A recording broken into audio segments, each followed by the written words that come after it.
repeat myself. Mr. Devins has to make an informed decision about who he wants as lawyers.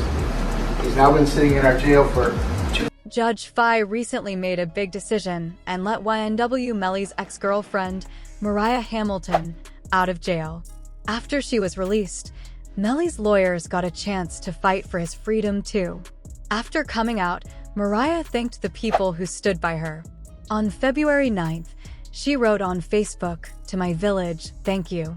I love you all so much. God's plan, not mine." She did not like how the courtroom was shown on the local news. Mariah is now spending her first day at Brownwood County Jail. Before this, she never had any arrest record. United States Border Patrol agents took her into custody at Miami International Airport on Monday when she came back from an international flight. Court records show that she had been ordered to testify in Melly's first trial in the year 2023. The new judge on Melly's case was shocked to see how long he has been sitting in jail. The judge said that Melly has been behind bars for more than 2,100 days since February in the year 2019, and he still has no final decision on his case. The judge could not believe it and told the prosecutors to give a clear reason why Melly should not be allowed to get out on bond. Instead of giving a reason, the prosecutors did something else. They're trying to make Melly's co-defendant, Courtlen Bortlen Henry, speak against him in court. They are now trying to put Melly and Bortlen in the same trial. They believe this will make it easier for them to prove their case, and it will also increase the chance of Melly and Bortlen blaming each other. Melly's lawyers want the cases to be separate because it will help both men fight their cases better. But the prosecutors are saying that since only Melly is facing the death penalty, they should still be tried together. They believe the main part of the trial will be the same for both, and only the punishment will be different. The second part of Melly's trial, which is the penalty phase, will only happen if he is found guilty. Right now, prosecutors are saying that Bortlen is also responsible for what happened to Sack Chaser and Juvie, even though he knows he did not do it. If he feels stuck, he might start blaming Melly to save himself. Bortlen has stayed loyal to Melly through everything, except for one moment. In the first trial, Melly's team tried to put the crime on Bortlen. That created tension. But the evidence against Bortlen is serious. When the shooting happened, he was the one who drove to the hospital. He was not sitting inside waiting. He was in the driver's seat of a car with 2 bodies. The car was covered in bullet holes. When Bortlen reached the hospital, he had already changed his clothes. He had on a different shirt. Tests showed gunpowder on his hands, which means he had fired a gun. He also told different stories. He lied about where the shooting happened, how it happened, and even said he had no phone. But the prosecutor pointed out that everybody carries a phone, just not Bortlen, according to him. His lawyer has now said that Bortlen was the one who lied to the police, had gunpowder on his hands, and was the first person seen with Sack Chaser and Juvie after they were gone. A forensic scientist proved this in the first trial.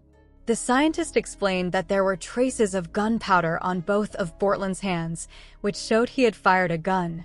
Bortlen did not like how things went in Melly's first trial. On the same day the trial ended in a mistrial, he posted a strange message on Twitter. He wrote, "Mind games do not work on people like me," with a handshake emoji at the end. This made people think he might be making a deal. At the same time, people are now worried that Melly is having money problems. Reports say his mother has started a paid subscription account to make money. In an interview, she talked about why she did it and how much she earned. When asked why she started it, she said, "Why not? You can make money while you sleep. I turned 40 this year, so I thought, why not do something crazy?" When the interviewer asked if she had already started, she laughed and said yes. Then, they asked how much she made on the first day.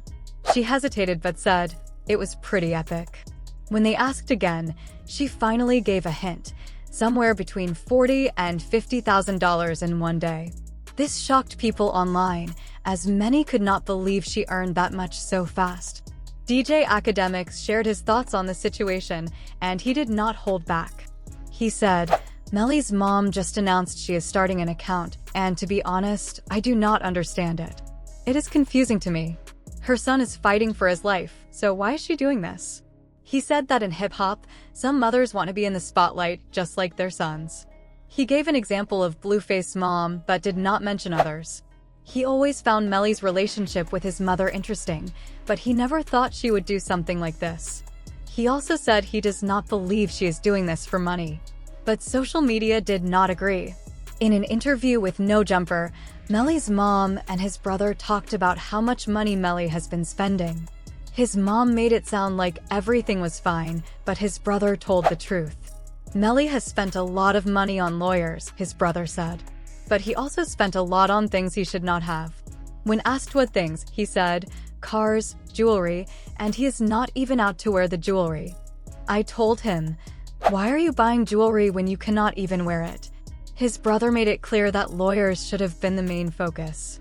Lawyers are the most important thing to spend money on, bro. And he is fine when it comes to lawyers, but a lot of money that should have gone to them did not. He also said Melly does not even want his jewelry anymore. Melly's mother has been through a lot during his trial. She might be doing this to take her mind off everything. Melly himself has asked her many times if she is okay, which shows how hard this has been for her.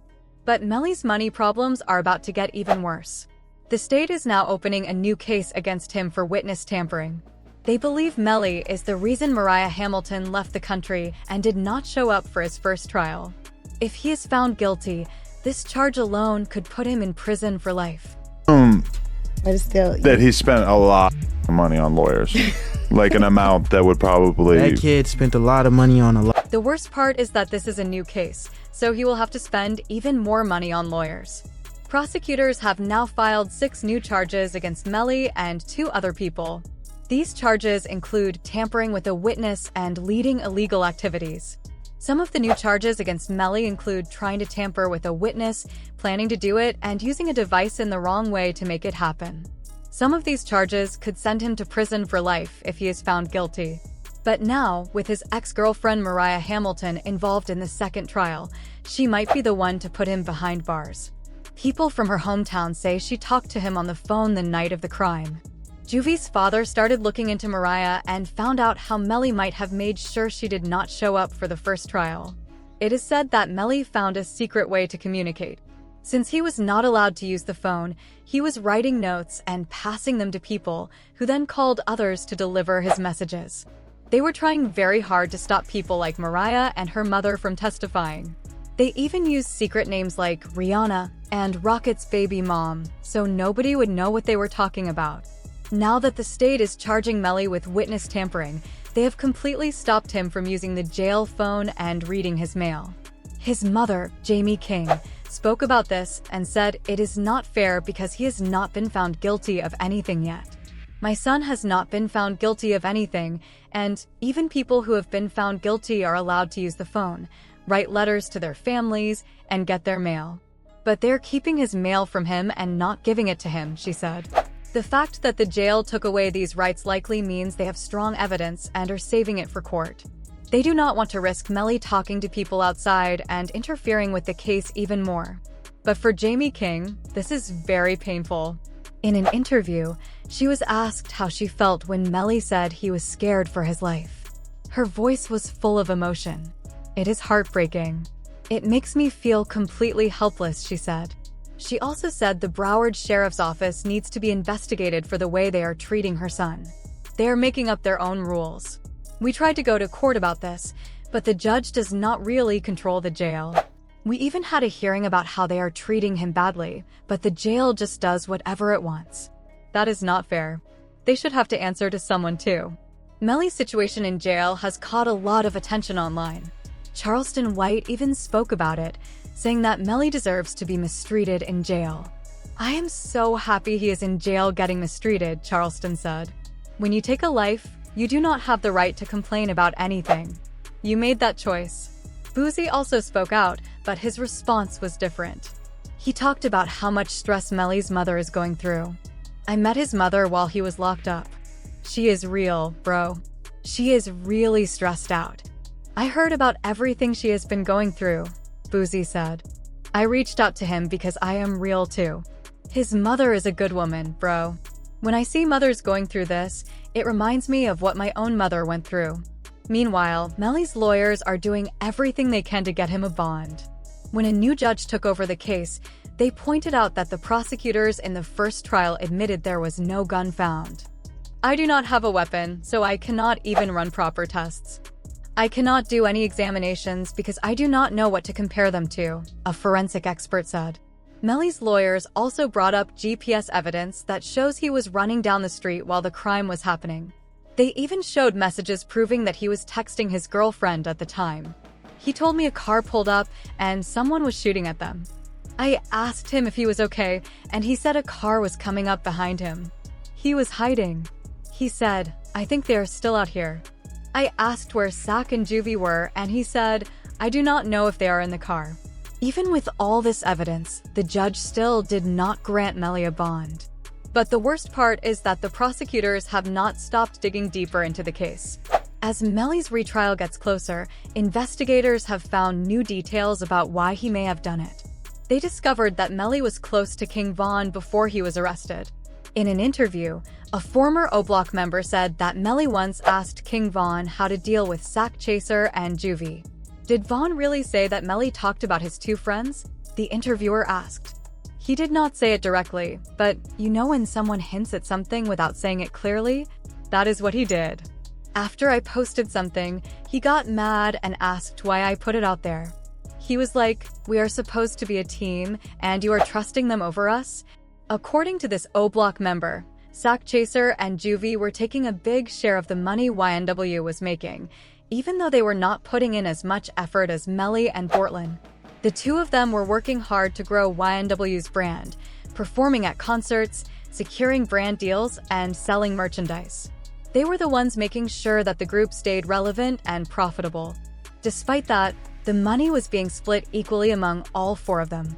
This setup may have caused frustration, especially for Melly, who might have felt that the distribution was unfair.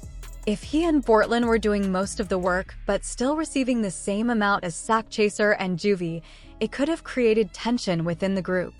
Financial disagreements have caused problems in many music groups before, and it is possible that Melly was beginning to feel the weight of it. Okay, so Then I met his mama while he was in. Oh, okay. I met his mom while he was in, and she real, bro. You know, she real. He's stressed. When money is involved, relationships can become complicated. If Melly believed that Sack Chaser and Juvie were benefiting from his hard work without contributing as much, it could have made him feel like he was being taken advantage of. This kind of situation can lead to resentment, especially when a group is young and just starting to experience success. In many cases, artists who feel they are not being properly rewarded for their work either demand a change in the financial arrangement or decide to break away from the group altogether. However, instead of simply asking for a new financial arrangement or cutting ties with Sack Chaser and Juvie, prosecutors believe that Melly may have considered another option, one that would remove them from the business entirely. If Melly saw them as obstacles to his future success, he might have thought that getting rid of them would allow him and Portland to move forward without having to share the profits. Adding to this theory, prosecutors found messages and online interactions that suggested Melly was not happy with how things were going.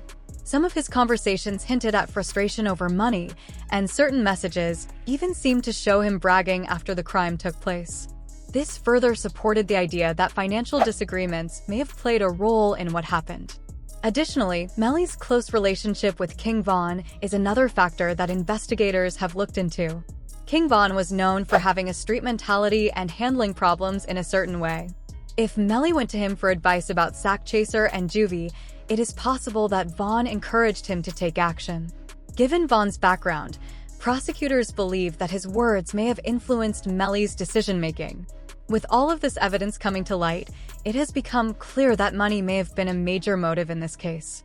What started as a simple financial disagreement within a music group may have escalated into something much darker, leading to a situation that changed everything forever.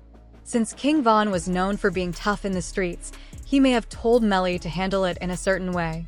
Prosecutors believe that Melly wanted the business to be split 50-50 with Portland instead of sharing it equally with Sack Chaser and Juvie. There was also something strange about Melly's response after the crime. A person named PG Gambino, asked if he was okay, and Melly replied, "I did that," with a smiley face emoji. Police also found a Facebook Live video on Melly's phone. It was recorded just hours after Sack Chaser and Juvie were killed. In the video, Melly and Bortland looked happy, as if nothing had happened. "We still turning up regardless," Melly said in the video, acting like everything was normal. Prosecutors then looked at the car where the crime happened. Sergeant Williams said that the shooting could not have been a drive-by. How many shots were fired inside the car? 3, from the back seat on the driver's side, aimed at Christopher Thomas, the sergeant confirmed. Based on the way the bullets went in, this was not a drive-by. The shots came from inside the car. To make things even clearer, Juvie's mother said where everyone was sitting in the car that night. "Did you see where your son sat when he got into the Jeep?" the prosecutor asked. "Yes," she said.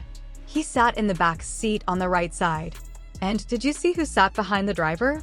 "Yes, that was Jamel," she said. This puts Melly in the exact spot where the shots were fired, making the case against him even stronger.